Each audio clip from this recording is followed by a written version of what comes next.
बहुत समय पहले की बात है। एक गांव में बहुत ही आलसी व्यक्ति रहता था। अपने आलस की वजह से वो ना तो कुछ काम करता, ना काम के बारे में ज़्यादा सोचता। बस इधर उधर से किसी तरह से अपने खाने की व्यवस्था कर लेता था। एक दिन वह व्यक्ति यूं ही टहलते टहलते जंगल की तरफ चले गया। जंगल में थोड़ा अंदर जाकर उसने देखा कि एक लंबड़ी लंगड़ा कर चल रही है। उसका एक पैर टूट गया था। लोमड़ी की ये हालत देखकर आलसी व्यक्ति सोचने लगा कि इस जंगल में अभी तक ये लोमड़ी जिंदा कैसे है। इसका किसी ने शिकार नहीं किया। इसे खाने के लिए मांस कैसे मिलता होगा।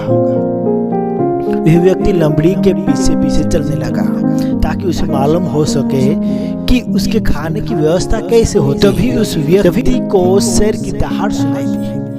वह डर गया और तुरंत ही एक ऊंचे पहाड़ पर चढ़कर छिप गया। थोड़ी ही देर में जंगल की तरफ से तेजी से दौड़ता हुआ एक शेर आया। शेर के मुंह में मांस का बड़ा सा टुकड़ा था। शेर की दहाड़ सुनकर वो लोमड़ी भी चुप गई। शेर इतना तेज दौड़कर आ रहा था कि उसके मुंह से मांस का एक टुकड़ा वहीं छूट गया और वो दौड़ता हुआ आगे निकल गया। कुछ देर बाद उस लोमड़ी ने वो मांस का टुकड़ा खा लिया और फिर से छुप गई। पेड़ में चढ़ा हुआ आलसी व्यक्ति ये सब देख रहा था। वो सोचने लगा कि भगवान कितना दयालु है। एक लोमड़ी के खाने की व्यवस्था भी भगवान कर रहे हैं। अब से मैं सिर्फ पूजा पाठ करूंगा और फिर भगवान मेरे लिए भी खाने की व्यवस्था जरूर करेंगे। ये सोचकर वह व्यक्ति अपने घर आ गया। घर आकर वह आलसी व्यक्ति पूजा पाठ में लग गया और इंतजार करने लगा कि भगवान की कृपा से उसे भी खाना मिल जाएगा। बैठे बैठे 5 दिन गुजर गए लेकिन उससे खाने की व्यवस्था नहीं हो सकी। भूखे रहने की वजह से वह कमजोर हो गया था और मरने की हालत में पहुंच गया। खाने की तलाश में अब वो इधर उधर भटकने लगा और तभी उसने एक संत को देखा। आलसी व्यक्ति तुरंत ही संत के पास पहुंचा। उसने संत को पूरी बात बताई और पूछने लगा कि भगवान ने अब तक उससे खाने का इंतजाम क्यों नहीं किया। संत ने उससे कहा कि भगवान ने तुम्हें तुम्हारी इस तकलीफ के जरिए एक बहुत बड़ा संदेश दिया है। इसकी वजह से तुम तक वो संदेश भी नहीं पहुंचा रहा है। तुम एक लोमड़ी की तरह बनना चाहते हो जबकि वो लोमड़ी शारीरिक रूप से कमजोर थी और तुम अपने हालात की वजह से दुर्लभ हो गए हो।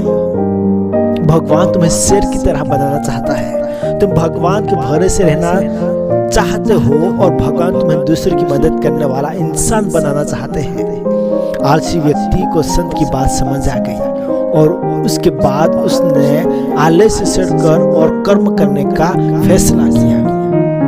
फ्रेंड्स, आज की कहानी से हम बहुत कुछ सीख सकते हैं। हमें अपने आलस्य के सड़कर कर्म को महत्व देना चाहिए।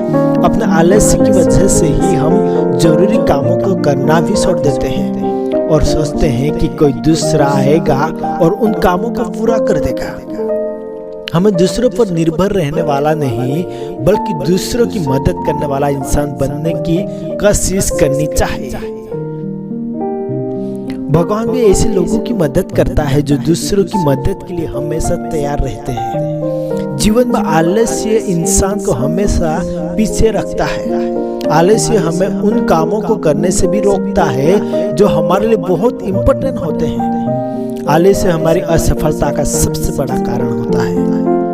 दोस्तों, आलस्य को त्याग कर ही हम सफलता पा सकते हैं। इसलिए किसी भी काम को करने में आलस्य मत करो और ना ही कभी भी आलस्य में दूसरे के भरोसे बैठे रहो। अपने कार्य की जिम्मेदारी स्वयं लेना सीखें और अपने हर काम को समय पर पूरा भी करो।